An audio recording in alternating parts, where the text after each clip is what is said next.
sağlam bədəndən daha vacib olan nədir?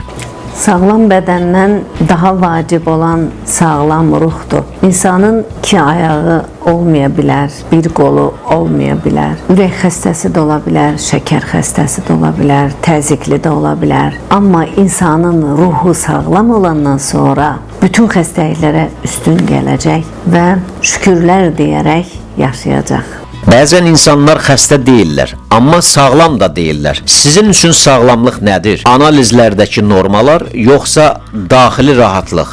Sağlamlıq həm cismən, həm də ruhən insanın sağlam olmasıdır. Adətən belə deyilir, sağlam bədəndə sağlam ruh olar. Amma hər ikisi sağlam olarsa, sağlam bədən və sağlam ruhun vəhdəti tam sağlamlıq deməkdir. Həyatda hər şeyin dərmanı varmı?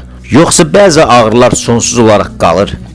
Əlbəttə ki, bəzi xəstəliklər var ki, hələ dünyada onların müalicəsi tapılmayıb. Bəzən deyirlər ki, onurğa xəstəlikləri onsuz da sağalmır. Xeyr, məsələn, mən vertebra onurğa mərkəzindəyəm. Protokolla düzgün gedən insanlarda tam sağlamlıq əldə etmək mümkündür.